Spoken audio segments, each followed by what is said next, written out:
ठंडी और शांत रात थी। आइरिस अपने बिस्तर पर लेटी थी, लेकिन नींद उससे कोसों दूर थी। उसकी सोच कहीं दूर जंगलों और पहाड़ों में भटक रही थी। पास ही उसका पति गहरी नींद में सो रहा था। सुबह होते ही आइरिस चुपचाप उठी। बिना कुछ कहे उसने खुद को तैयार किया, फोन जानबूझकर घर पर छोड़ा और कार लेकर निकल पड़ी। आइरिस उसी जंगल में पहुंची जो कभी उसकी यादों का हिस्सा था। कार को सड़क किनारे रोककर वो पैदल अंदर की ओर बढ़ी। चलते चलते वो पहाड़ की चोटी पर पहुंची, जहां एक पुराने पेड़ के नीचे उसके बेटे मेटियो का मेमोरियल था। मेटियो की तस्वीर देखते ही आइरिस का दिल टूट गया। उसकी याद में उसने वहां एक छोटी सी नाव रखी और पहाड़ के किनारे खड़े होकर वो दूर खाली आसमान को देखते रहे। उसकी आंखों में आंसू थे और वो अपने जीवन को खत्म करने का सोच रही थी। तभी रिचर्ड नाम का एक आदमी वहां आता है और आइरिस को अपना परिचय देते हुए कहता है, आज का मौसम कितना अच्छा है। लेकिन आइरिस चुप रहती है। फिर रिचर्ड कहता है, पीछे मैंने एक मेमोरियल देखा, क्या वो आपके बेटे का है? आइरिस सख्त लहजे में जवाब देती है, मुझे इस बारे में कोई बात नहीं करनी। रिचर्ड आइरिस का दर्द समझ जाता है और अपनी कहानी सुनाने लगता है। जब मैं ग्रेजुएशन में था तब मेरी गर्लफ्रेंड क्लोई के साथ एक दिन हम कार में घूमने निकले थे। हम दोनों के बीच किसी बात पर बहस शुरू हो गई थी और उसी दौरान मेरी नज़रें सड़क से हटी और कार का एक्सीडेंट हो गया। क्लोई इस हादसे में मारी गई और मैं 2 महीने तक अस्पताल में पड़ा रहा। आइरिस ने सॉरी कहकर अपना नाम बताया और धीरे धीरे अपनी बात साझा की। मेरा बेटा मेटियो मार्शमेलोस भुनने के लिए डंडियां ढूंढ रहा था, तभी वो इस पहाड़ से गिर गया। ये कहते ही उसकी आंखें नम हो गई। रिचर्ड कहता है, किसी को खो देना बेहद मुश्किल है, मैं जानता हूँ, लेकिन इससे उम्मीद खत्म नहीं करनी चाहिए। आइरिस उसकी बातों से थोड़ा हिम्मत पाती है और अपनी मौत का इरादा छोड़ देती है। दोनों धीरे धीरे अपनी कारों की तरफ बढ़ने लगे। आइरिस ने कार का दरवाजा खोलने की कोशिश की, लेकिन रिचर्ड की कार इतनी करीब थी कि दरवाजा पूरी तरह से नहीं खुल पा रहा था। तभी रिचर्ड ने अपने कार से छाता निकाला। आइरिस ने उसे अजीब निगाहों से देखा। इस मौसम में छाता? उसने पूछा। रिचर्ड ने कोई जवाब नहीं दिया। अगले ही पल उसने उस छाते को आइरिस की ओर बढ़ाया और एक जोरदार इलेक्ट्रिक शॉक दिया, जिससे वो बेहोश होकर जमीन पर गिर पड़ी। आइरिस को जब होश आया तो उसने खुद को कार की पिछली सीट पर बंधा हुआ पाया। उसके हाथ पैर जीप वायर से जकड़े थे। वो मदद के लिए अपनी स्मार्ट वॉच का सहारा लेने की कोशिश करती है, लेकिन रिचर्ड ठंडे अंदाज में बोला, यहाँ कोई वाईफाई नहीं है, तुम्हारे फोन के बिना ये वॉच बेकार है। साथ ही उसने आइरिस को उसके बेटे की नाव दी, जो उसके बेटे के मेमोरियल से उठा ले आया था। आइरिस ने चुपचाप अपने पॉकेट से एक छोटा चाकू निकाला, जिसे वो घर से निकलते समय अपने साथ ले आए थे। वो चाकू से जीप वायर काटने लगी और ध्यान भटकाने के लिए उसने रिचर्ड से क्लोई के बारे में पूछा। रिचर्ड बोला, मुझे पता है तुम मुझे इमोशनल करने की कोशिश कर रही हो, लेकिन याद रखना तुम पहली लड़की नहीं हो। उसकी बातों से आइरिस समझ जाती है कि वो पहले भी कई लड़कियों के साथ ऐसा कर चुका है। फिर रिचर्ड गंभीर होकर कहता है, मैं चाहता हूँ कि हम साफ साफ बात करें। आइरिस कहती है, जैसे ऊपर तुमने की। रिचर्ड जवाब देता है, जो कुछ भी मैंने बताया वो सच था। फिर आइरिस उससे पूछती है, अब तुम मेरे साथ क्या करोगे? रिचर्ड ठंडी मुस्कान के साथ कहता है, जंगल में मेरी एक जगह है, वहां पहुंचकर मैं तुम्हें प्यार करूंगा। आइरिस ने धीरे धीरे अपनी वायर काट ली थी और फिर रिचर्ड पर हमला कर दिया, जिससे रिचर्ड कार से नियंत्रण खो देता है और कार एक पेड़ से टकरा जाती है। आइरिस फौरन कार से बाहर कूद पड़ी। जैसे ही वो जमीन पर गिरी उसने अपने पैर की वायर भी काट दी, जिससे वो पूरी तरह से आजाद हो गई। आइरिस ने तुरंत नाव उठाई और उसे अपने जेब में रख लिया।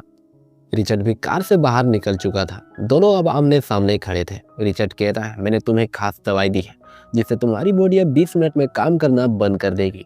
आइरिस घबराई और जंगल की ओर भागने लगी। धीरे धीरे उसकी उंगलियां सून पड़ने लगती है, फिर उसके पैर। वो रेंगते हुए एक बड़े पेड़ के नीचे छुप जाती है।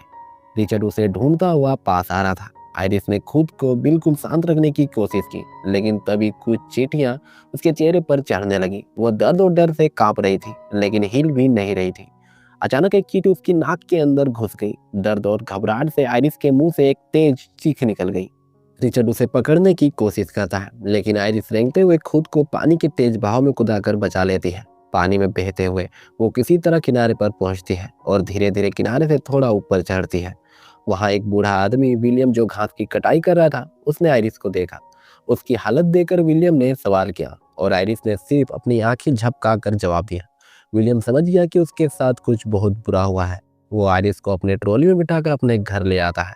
तभी दरवाजे पर दस्तक होती है। आइरिस ने घबराकर इशारे में दरवाजा ना खोलने को कहा। तब विलियम ने उसे सोफे के नीचे छुपाया और दरवाजा खोला। सामने रिचर्ड खड़ा था, जो बताने लगा कि उसकी गाड़ी का एक्सीडेंट हो गया है और उसकी पत्नी लापता है। उसने पूछा, क्या आपने मेरी पत्नी को देखा है? विलियम ने उसे बाहर ही रुकने को कहा और मदद बुलाने का वादा किया। जैसे वो फोन उठाने गया, उसने देखा कि रिचर्ड बिना अनुमति के अंदर आ चुका था और घर का कोना कोना देख रहा था। विलियम ने उसे सख्ती से बाहर जाने को कहा, लेकिन रिचर्ड ने रोते हुए कहा, मेरी पत्नी मानसिक रूप से परेशान है और कभी कभी उसकी हालत इतनी खराब हो जाती है कि वो हिल भी नहीं पाती। साथ ही वो विलियम से फोन मांगता है और बताता है उसका फोन खो गया है। विलियम को लगता है वो सच बोल रहा है और वो कह रहा है, मैंने तुमसे कुछ छुपाया है। लेकिन तभी रिचर्ड का फोन बज उठा। विलियम ने चौंक कर पूछा, तुमने तो कहा था कि तुम्हारा फोन खो गया है। रिचर्ड का झूठ पकड़ा गया। उसने गुस्से में पूछा, वो कहाँ है? विलियम ने चालाकी से कहा, वो बाहर शहर में है। लेकिन जैसे ही रिचर्ड आगे बढ़ा, उसने रिचर्ड को किताब की अलमारी की ओर धकेल दिया, जिससे किताब की अलमारी उसके ऊपर गिर जाती है। विलियम तुरंत पुलिस को कॉल करता और कहता है, कोई मेरे घर में घुस आया है जो मुझे नुकसान पहुंचा सकता है। रिचर्ड गुस्से में चिल्लाया, नुकसान नहीं, मैं तुझे मार डालूंगा। दोनों के बीच भयंकर लड़ाई होने लगती है और इसी दौरान रिचर्ड के हाथ में एक चाकू लग गया, जिससे वो विलियम को बड़ी बेरहमी से मार डालता है। इसके बाद रिचर्ड केरोसिन तेल पूरे घर में छिड़क कर आग लगा देता है। आयरिस सोचती है कि अब वो क्या करेगी, क्योंकि उसके हाथ पैर ठीक से काम नहीं कर रहे हैं। तब वो फैसला करती है कि वो रिचर्ड से मदद लेगी और बाद में उससे बचने का तरीका ढूंढेगी। फिर वो पर्दे को हिलाने लगती है। पर्दे को हिलता देख रिचर्ड वापस आता है और आयरिस को विलियम की मिनी ट्रक में बैठाता है और दोनों विलियम के ट्रक से निकल जाते हैं। रास्ते पर रिचर्ड आयरिस को पिंच करके पता करता है कहीं उसके द्वारा दिए गए ड्रग का असर कम तो नहीं हो रहा। खैर तभी रिचर्ड के फोन पर उसकी पत्नी लीजी का फोन आता है। वो कहती है, ओलिविया और मैं तुम्हारे पास आ रहे हैं। रिचर्ड कहता है ये हॉलीडे उसके अकेले की थी, पर पत्नी उसकी एक बात भी नहीं सुनती। वो कहती है वो दोनों आज 10 बजे तक आ रहे हैं। ये बातें सुनकर आयरिस को पता चलता है कि रिचर्ड अब शादीशुदा है।